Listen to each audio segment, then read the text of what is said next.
From MDM Sports, this is the Merlino Report. Now reporting, Matthew Merlino.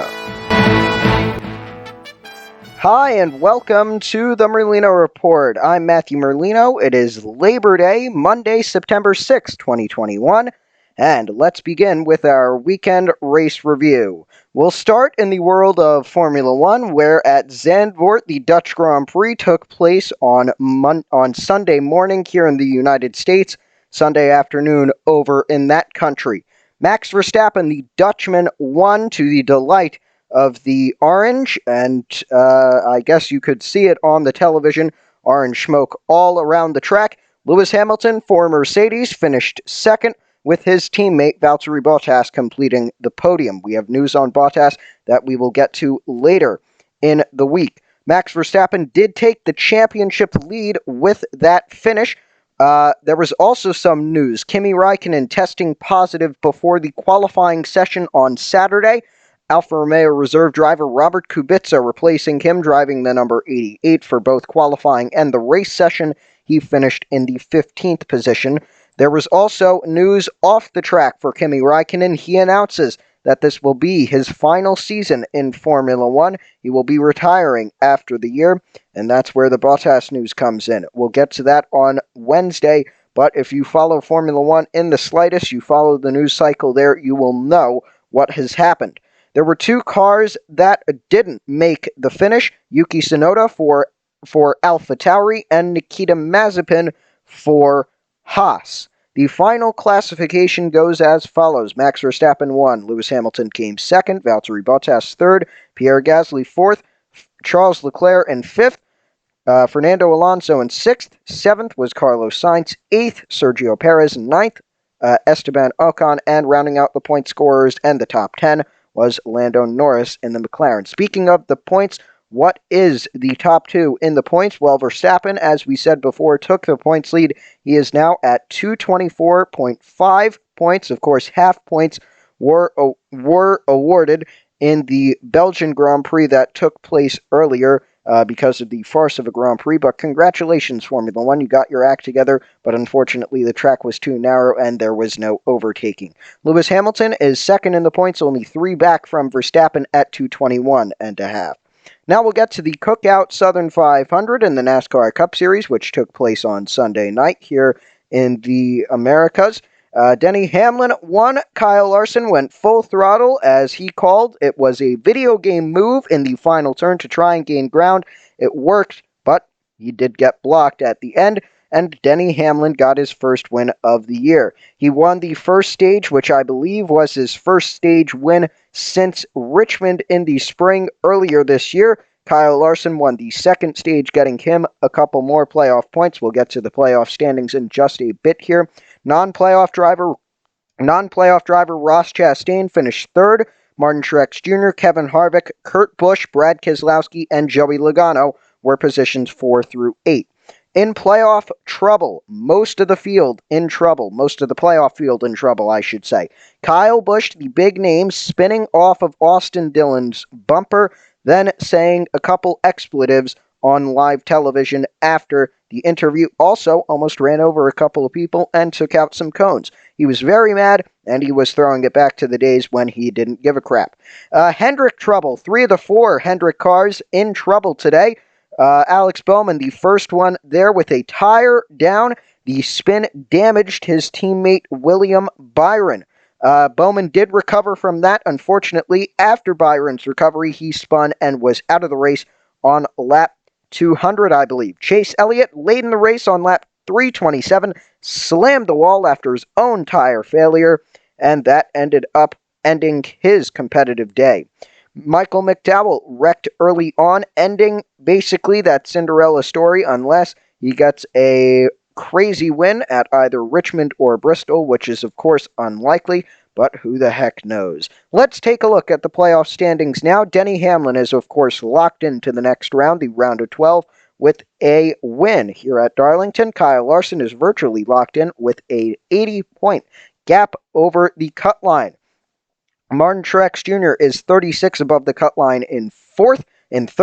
Kurt Busch is in fourth at 26 above the cut line, Ryan Blaney is 5th, 22 above. Joey Logano is 6th, 21 above. And Kevin Harvick is 7th, 20 above. Brad Keselowski 8th, 12 above.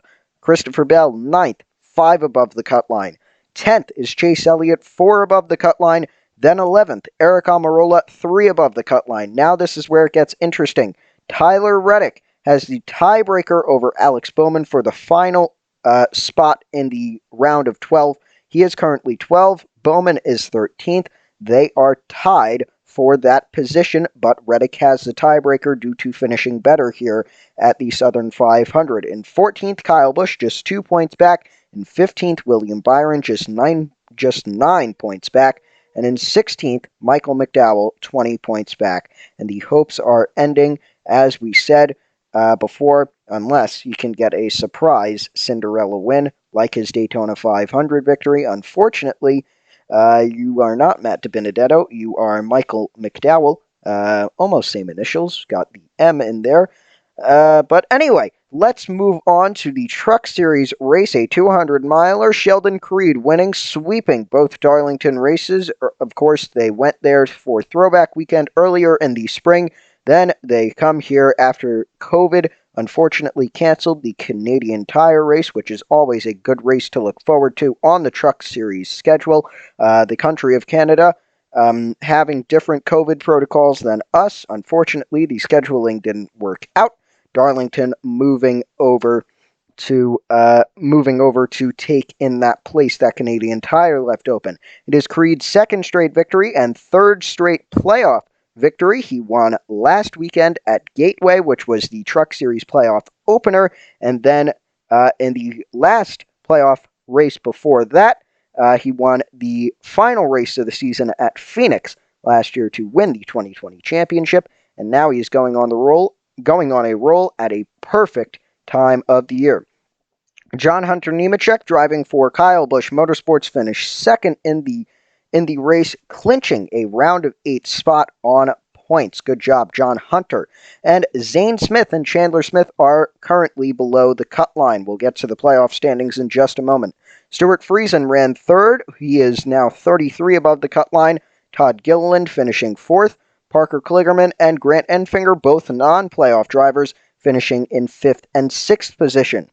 Ben Rhodes spun on lap 67 and unfortunately damaged not only his car, but his playoff hopes as well, but is still above the cut line. Once again, we'll get to the playoff standings in just a moment. There were 8 cautions for 35 laps and 4 lead changes among 3 drivers in this race. The playoff standings now, Sheldon Creed is locked in on 2 wins. John Hunter Nemechek is locked in on points. Matt Crafton is 3rd, plus 35. Stuart Friesen is 4th, plus 33. Ben Rhodes is 5th, plus 15. Todd Gilliland, 16th. Todd Gilliland is in 6th position, plus 11. Carson Hocevar is in 7th position, plus 8. Austin Hill is in 8th, and the final position in the round of 8 at plus 5 above the cut line. Zane Smith is minus 5 under the cut line, and Chandler Smith is minus 12 under the cut line in 10th. Then we go on to the Xfinity Series, which had its own 200-mile race on Saturday. Noah Gragson winning his first race of the year, confirming that he will be staying with Junior Motorsports for 1 more year, his contract extension being announced earlier in the week. Gragson got his first win of the year after favorite for the race, Denny Hamlin, was sent to the rear after a penalty before a late restart, meaning he wasn't able to gain positions back. Austin Cindric finished 3rd. Justin Haley, last week's winner, finished 4th. Jeb Burton finished 5th. Justin Allgaier, Tyler Reddick, Jeremy Clements, Myatt Snyder, and Alex Labb rounded out the top 10. The playoff standings now, Austin Cindric has 5 wins and is locked into the playoffs. Of course, the Xfinity Series playoffs haven't started yet. AJ Allmendinger is also locked in with 3 wins. Justin Allgaier is locked in with 2 wins. Justin Haley, now Noah Gragson, Jeb Burton, and Myatt Snyder all locked in on 1 win. And since only 12 make the Xfinity Series playoffs, 5 spots are still left open. Daniel Hemrick is at plus 299, is virtually locked into the playoffs with, I believe, 3 races left before the playoffs start for the Xfinity Series. Harrison Burton is also virtually locked in with 290 points. Jeremy Clements is in 10th at only 78 above the cut line. He has a bit more breathing room than Brandon Jones, who is 65 above the cut line. And then Riley Herbst is in the final spot. He is at plus 46. Above Michael Annett, who I believe, according to J-Ski, is the only other driver who is eligible for the playoffs. Everybody else has fewer points than are left before the playoffs, meaning that they cannot make the playoffs mathematically, unless they get a win, of course. Michael Annett is at minus 46 at the moment, and keep in mind that he missed 3 races. I believe 46 back is 2, maybe just one race in the current point standings. So I don't know what that says about Riley Herbst's talent, that he is only a race or 2 above a guy who missed 3 races in the playoff standings. I don't know what that says. You can say what it says down in the comments below. You can say what you want to say about any of these 4 races or any topic that we covered in today's show. But it is Monday, Labor Day 2021. I go back to school on Thursday because of Rosh Hashanah. Happy Rosh Hashanah, I guess is what you call it, for any of you who are Jewish that are watching. Thank you all for watching. This has been the Merlino Report. I am Matthew Merlino. We'll see you Wednesday for our weekly news recap, and then Saturday for our weekend racing preview. We have the Xfinity Series and Cup Series in a doubleheader Saturday at Richmond. Then Sunday, the IndyCar Series returns to action from Portland. It is going to be a great weekend of racing. I hope you all enjoy it. I hope you all enjoyed this episode.